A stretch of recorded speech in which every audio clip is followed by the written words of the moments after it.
तक 370-35 से आप बहाल नहीं करते, हम भारत से बात नहीं। उन्होंने ये नहीं बोला, उन्होंने बोला दवाइयां ले लो, बाकी सब चीजें मत लो। ये तो आधी अधूरी बात हो गई ना। और जहां तक ट्रेड की बात है, ट्रेड तो हो रही है इंडिया पाकिस्तान में, दवाइयां जा रही हैं। जब बाजवा साहब is interested, what is the hurdle? वो हर्डल क्या है? वो हर्डल हमने पिछले सालों में जो फसल बोई थी वो कट रही है।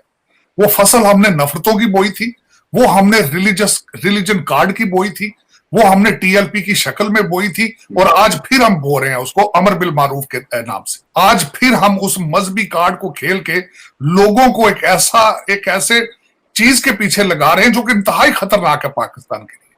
सुनने में आ रहा था कि पाकिस्तान ने कोई ट्रेड मिनिस्टर दिल्ली में लगाया है, और सुनने में आ रहा है कि इकोनॉमी जो है वो शायद उस पर बात की जा सकती है। मीनवाइल जबकि 5 अगस्त 2019 के बाद जो बड़े वाकयात हुए जिसमें मोदी साहब कश्मीर गए, हजारों करोड़ की इन्वेस्टमेंट करके आए हैं, और एक आपको पता है डिलिमिटेशन कमीशन भी बना है ताकि दोबारा वहां पे इलेक्शंस करवाए जाएं।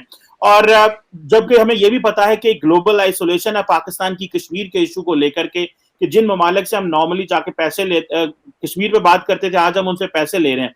तो इस सारे कॉन्टेक्स्ट के अंदर तारड़ साहब, पाकिस्तान की क्या स्टैंडिंग है इंडिया के साथ बात करने में और कश्मीर के ऊपर बात करने में, जरा इस पे बताइएगा, और ये जो कंटेम्परेरी गवर्नमेंट है इसके पर्सपेक्टिव से।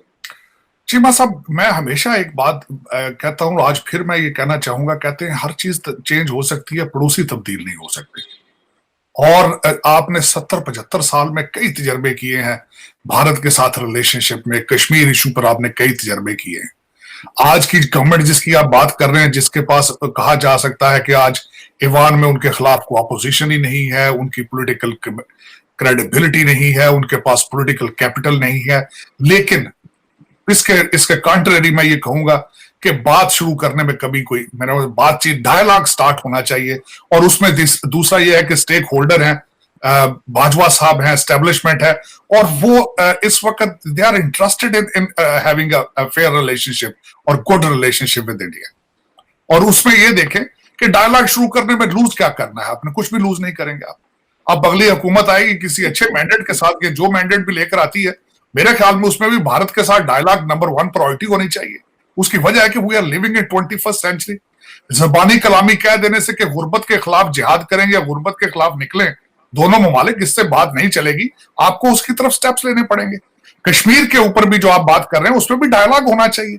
ये बिल्कुल अपने आप को आइसोलेट कर लेना और बातचीत ही ना करना कि जी जब तक फलां चीजें ना मानी जाए उस वक्त तक हम डायलॉग ही नहीं करेंगे। 21st सेंचुरी, ये जो सेंचुरी है इस इकोनॉमी और अंडरस्टैंडिंग की सेंचुरी होनी चाहिए। इस दौर में लोग जंगें कर करके थक चुके हैं, फिर भी आके टेबल पे बातें खत्म होती। मेरे ख्याल में डायलॉग शुरू करना चाहिए इस गवर्नमेंट को भी और आने वाली गवर्नमेंट को भी डायलॉग रखना चाहिए, ट्रेड को खोलना चाहिए। ट्रेड जरूरत है दोनों ममालिक की, बिल्कुल मैं इस पे एग्री करता हूं इस वक्त। और मैं बिल्कुल इस बात कहूंगा कि भारत खासकर इस वक्त ट्रेड में जिस तरह कई आईटी की टेक्नोलॉजी में काफी आ चुका है आगे, मेडिसिन में उन पे ऑलमोस्ट मोनोपोली है। Pakistan need to start having benefits out of it versus के आप बिल्कुल एक घटी पिटी चीजें लेकर 21st सेंचुरी में भी आप उसको एक तनकीद या फिर उसको एक आप नफरतों का दौर मेरे ख्याल में खत्म होना चाहिए, तभी आसूदगी शुरू होती है। लेकिन मैं I am in a favour of dialogue with India, I am in a favour of dialogue on Kashmir issue, और मैं समझता हूं कि that is the only solution for both countries to have a good relationship with each other. बिल्कुल ठीक है। अच्छा, मेरे साहब आपसे इस बात पे सवाल करना है कि ये जो एक क्वेश्चन आ रहा है कि पाकिस्तान, ये आया है जी कि शायद पाकिस्तान जो है वो इंडिया से ट्रेड पे बात करना चाह रहा है, एक पॉइंट हो गया। एक तो ये बताइएगा हमें कि कितनी को इस हवाले से ये कोई ऑप्शंस हैं।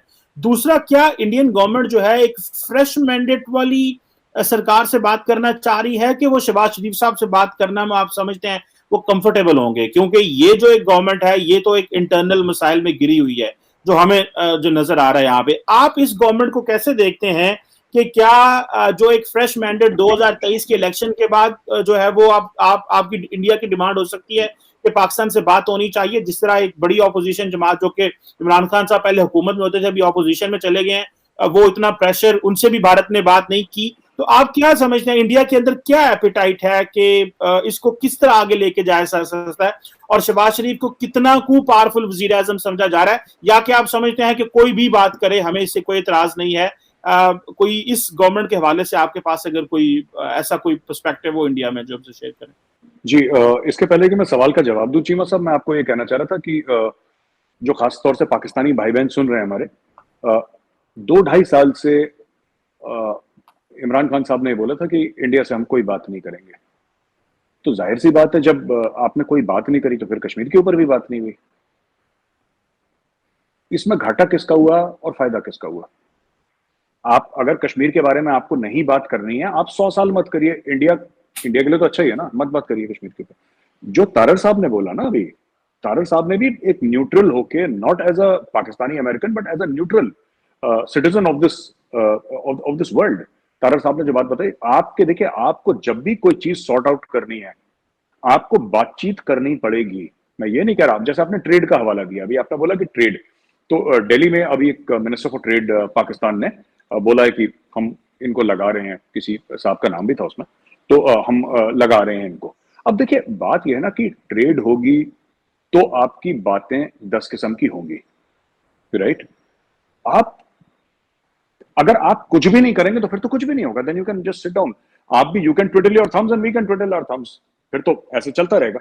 इसमें एक और चीज है कि जहां तक आपने ये बोला कि किससे बात करनी चाहिए, देखिए, इंडिया इज, ये जो बातचीत का सिलसिला बंद करा था, ये खान साहब ने बंद करा था। इंडिया की तरफ से मोदी माफ कीजिएगा, मोदी जी ने बंद नहीं करा, ये खान साहब ने बंद करा सिलसिला। तो ये तो पाकिस्तान की तरफ जिसने बंद करा है, ताला वही, चाबी तो उसी के पास है, हमारे पास तो नहीं है। हम तो नहीं कह सकते कि साहब आप हमसे बातचीत करिए। और जहां तक ट्रेड की बात है, ट्रेड तो हो रही है इंडिया पाकिस्तान में, दवाइयां जा रही हैं इंडिया से पाकिस्तान। शहबाज शरीफ क्या कह रहा है कि अगर आप दवाइयां ले रहे हो इंडिया से या दवाइयां खरीद रहे हो इंडिया से, तो गेहूं भी खरीद लो, चावल भी खरीद लो। देखिए ना, खान साहब ने भी क्या करा कि आधी आधी चीजें करी।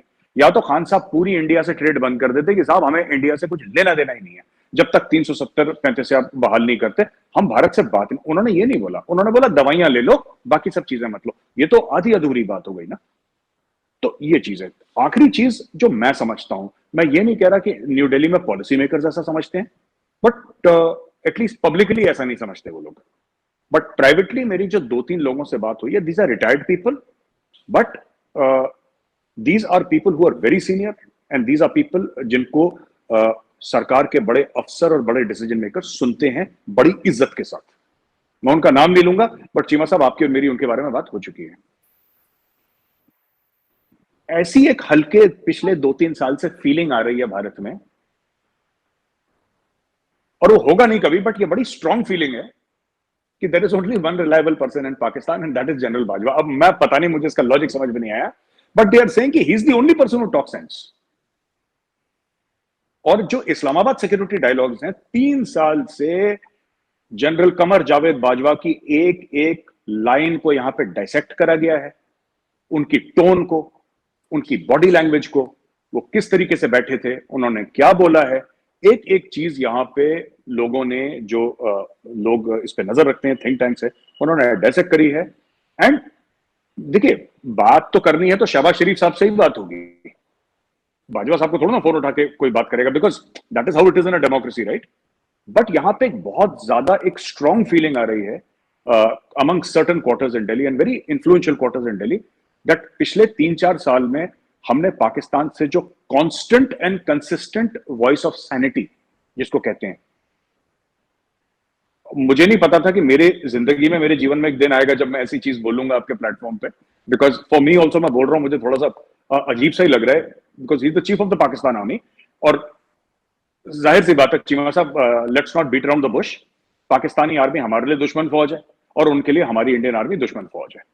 And general Qamar Javed Bajwa is the commander of an enemy army and general Manoj Pande is the commander of the enemy army for you. But the fact of the matter is कि सिर्फ जनरल बाजवा है who in Pakistan today is talking sense, who is talking like a statesman.